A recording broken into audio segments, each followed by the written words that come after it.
Addicted to Games, back once again with another pickups video with the stuff I picked up during the month of April. Let's have a look.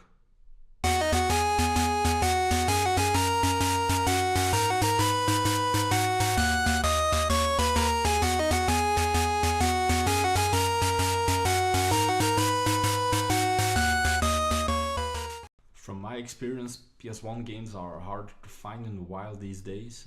It doesn't occur to me often that I find some, but during a flea market last month, I did find three PS1 games. So the first one is Invasion. It's a game I didn't know about. It's a 3D kind of shooter. And it's missing the front cover, but the rest is there. So yeah, nice addition. And then the second game I found, I was really happy with this one. It's the big box version of the first Wipeout game. So with the large spine. Who doesn't know Wipeout?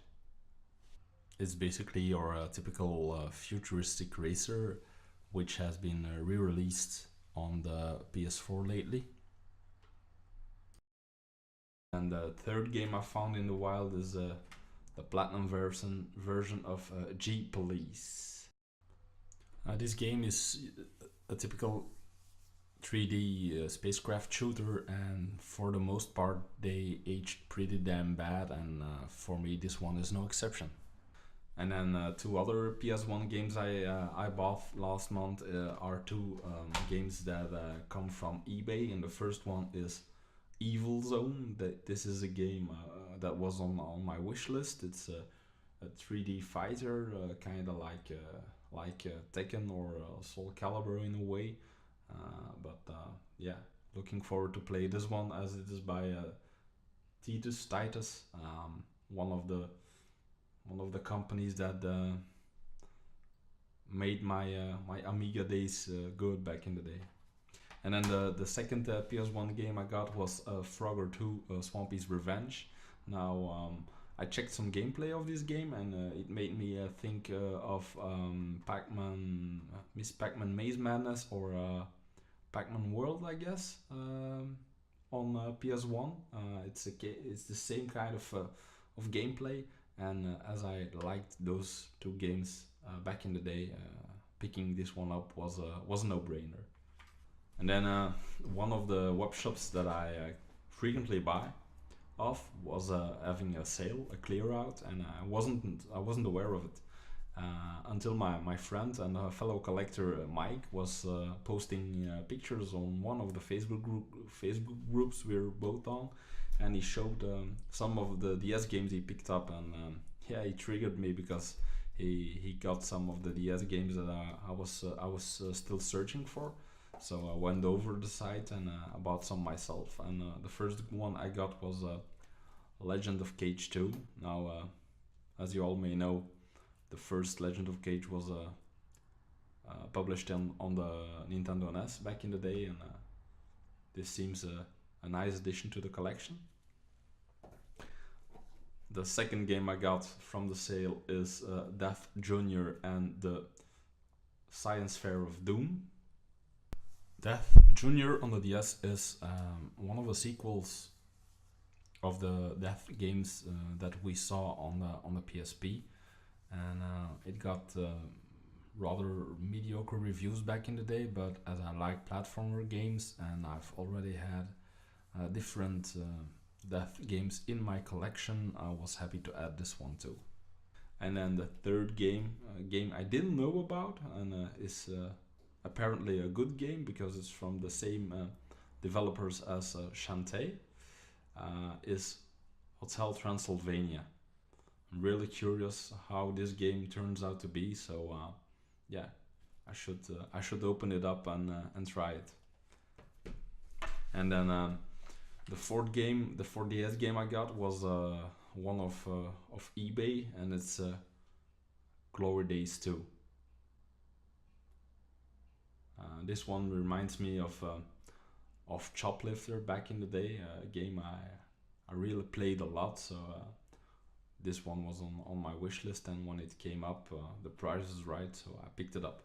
It has been a long time since I've added Mega Drive games to my collection, and yeah, that has two causes. First of all, I already own more than 500 Mega Drive games, and I still need about 80 games to have a full PAL set.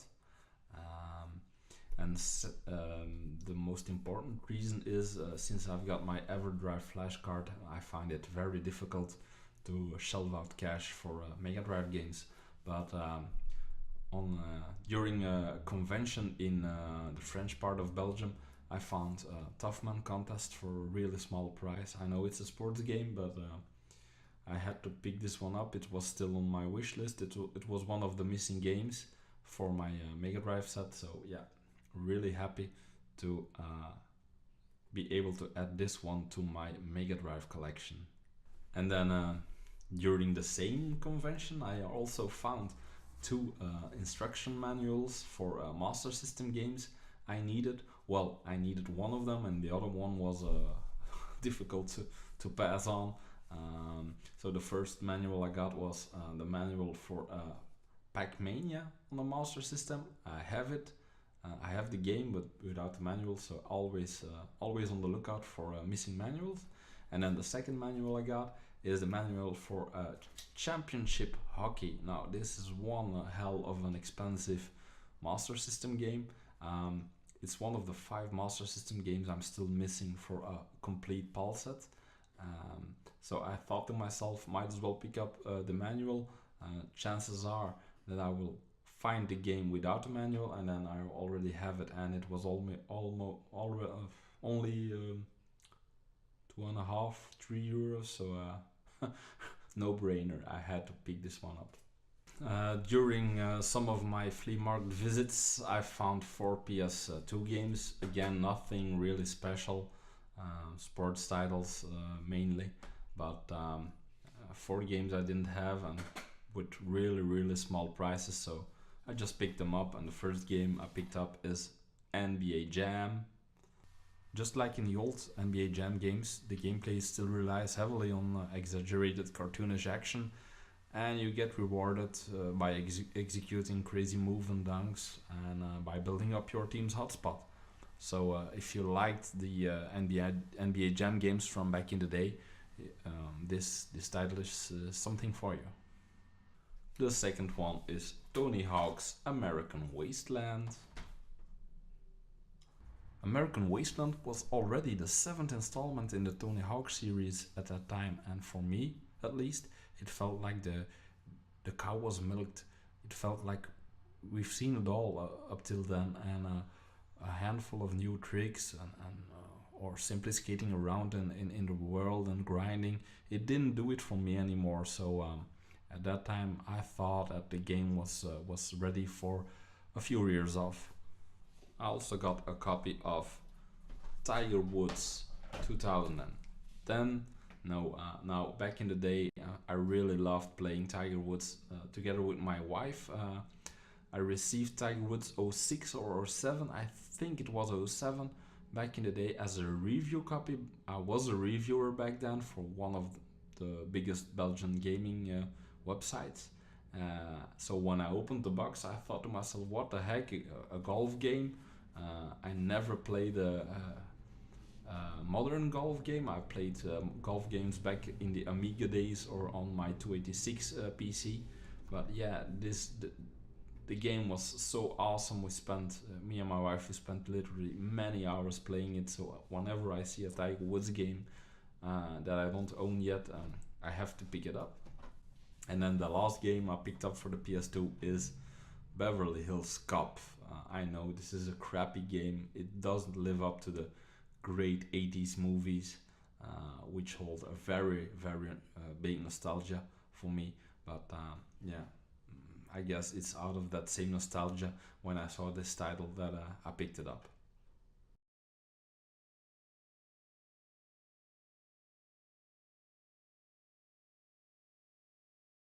I also stumbled upon a sale of Xbox 360 games online, and I spotted a whole lot of titles that are exclusive for the Xbox 360 platform and that were still on my wish list because for the 360 I mainly collect the exclusives. Yeah, once again, sorry guys, I'm a PlayStation guy. But I saw various titles that I didn't own yet, and then I contacted the guy and I picked up a stack of games from his listing. So the first game I got is Warriors Orochi 2.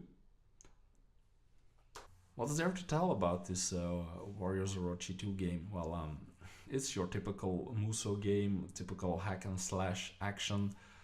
Loads and loads of enemies on screen, so rather repetitive gameplay, truth be told.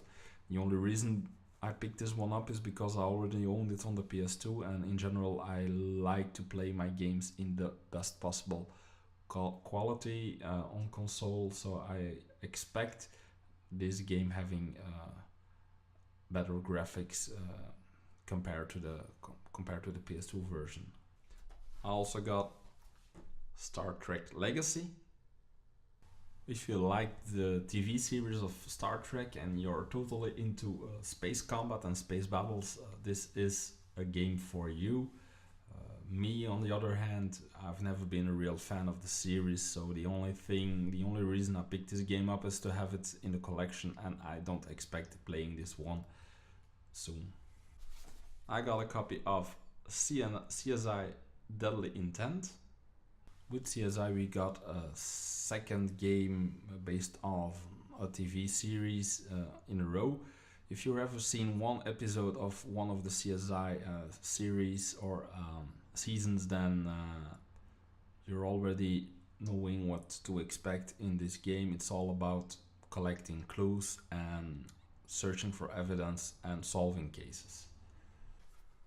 I got a copy of Fable Anniversary with a nice cardboard sleeve. Fable Anniversary. Who doesn't know Fable, right? The very first Fable released on the Xbox was a great action RPG game, and this anniversary edition is basically a remaster of that very first game. So if you never played the first Fable installment, this is the go-to version for you. I got a copy of Dynasty Warriors 5 Empires, and just like with the Warriors Orochi 2 game from the Dynasty Warriors series, this Dynasty Warriors 5 Empires offers you the same Muso action.